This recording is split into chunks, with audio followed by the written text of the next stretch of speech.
So and we had worked with Jimmy Kimmel and Adam Carolla before, and Jimmy Kimmel had hosted a show that we had worked on, Win Ben Stein's Money, a game show. Because if you're a woman, you can work in game and children's shows, and it's okay, and you can be old, it doesn't matter. So anyway, we knew him, and he was pitching a show, and he was telling us, oh, I've got to deal with Comedy Central now because of I got the Emmy and all this stuff for hosting. So we're doing, I want to pitch a show called The Man Show, and we're like, boy, that sounds really fantastic. Good for you. And we had a development deal at Comedy Central with Laura Keitlinger, who's a lovely comedian, very funny. And so we had something going with her. We're like, well, we got this thing with Laura, and they're like, Laura's not gonna, it's not gonna go. Yeah. It's not gonna go. You know, hitch onto our wagon. And the reason we took the Man Show was because we knew that never again would we have to go into a meeting and pretend to be. Not pretend to be, but to prove that we were in the boys club. One of the guys. You know, and so that I got into the DGA by directing girls in bikinis on trampolines. And so, you know, and it was a funny show. Thank you. So, and you But know, there was. I think that women do themselves, comedians, comic writers, funny women, do themselves a real disservice. Because I think that they're really cowardly. They're either doing men's comedy, which is what I think Sarah Silverman does. Either I'm pretty and I'm going to say dirty words, and that's like salacious to teenage boys. Or I'm going to get up and talk about my period. And then I'm going to alienate another group of people. Do you know what I mean? It's like I very rarely see women get up and be human. Elaine Booth is sexless. She is just funny, smart, and it has nothing to do with the fact that she doesn't have a show here. She said something on the Joe Behart show the other day when she was on, and she was saying, you know, what is this with the terrorists? And they park here right in front of the Lion King. I've lived in New York my whole life. I've been circling for 35 years.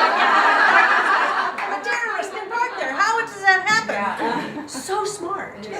And when I first started it, I had two ideal readers in mind, besides myself and my husband, because I pass everything by him because I have pictures of him like peeing, you know, anyway, goes by him. There was a girl I went to high school with who lives in Colorado. She's a born-again Christian. She has kids. And there's a guy that I worked with on a project on Spike, another men's channel, who's a filthy comedy writer, single guy. And I said, these are my two idol readers. I want both of them to think that this is funny. And I want my mom to be able to send any of this stuff to her friends and not be like embarrassed, because believe me, I've been on plenty of shows where mom's like, she works in TV, I don't know, it's something on the MTV. And, you know, it's on one of the higher channels, you know. And this, she actually is like, and there's pictures of the baby, you know, so she can actually send it. And that has been so just liberating. Like, I don't have to work blue for people to think it's funny, you know, and that's actually, for me, a little harder, you know, to not cuss and that kind of stuff. That was my own challenge I set for myself. But both of Robin and Ethan both found the blog, my two ideal readers, and they both love it, and they comment and they send me emails, and I didn't tell them like, hey, you guys are my ideal readers, you know, and it just, that was the thing that made me feel like I made it successful for myself in that way. Like, I hit where I want, the stride I wanted. On the other side of that, I love that. For me, it became about telling my truth, exactly as I tell it, without censoring myself at all, and letting my mother hear me speak the way I really speak. And the first time I read in New York, my knee was shaking so, my mother was sitting right there.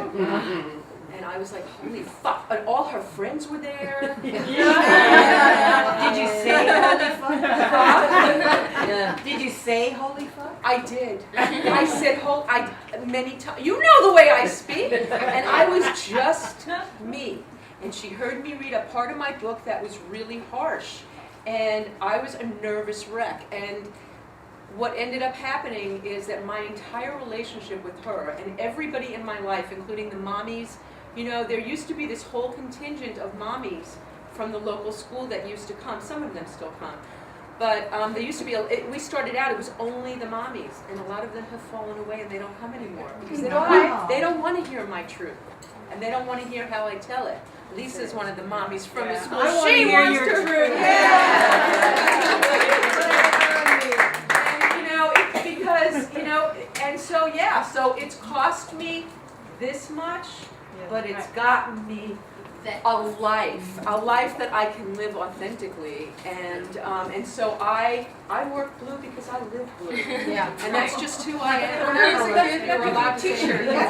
yeah, unless you're going to say fuck until you were 13. Well, in my house, you couldn't say it outside the house, and my kids walk around and my son turns around and says, "Fuck you, Mom," and you know, people are like, I'm sorry, but you know. He says it with a smile. He loves me to death. He can say it to me. He's never going to say it to you. It's a word. You know, I'm sorry, what were you going to say, Candy? It's just a word. Well, two things now. You bring up one thing to me because I am a retired teacher.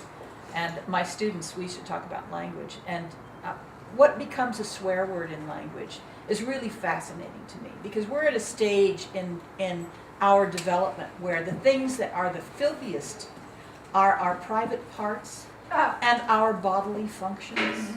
These things are dirty words. Not what you call someone else, you know, to insult them, or not something terrible that happens to you. It's who you are. So to me, we're a very self-hating people right now, and that really disturbs me. So that's part one. Part two is about the whole restriction stuff. And I'm a third generation pregnant bride.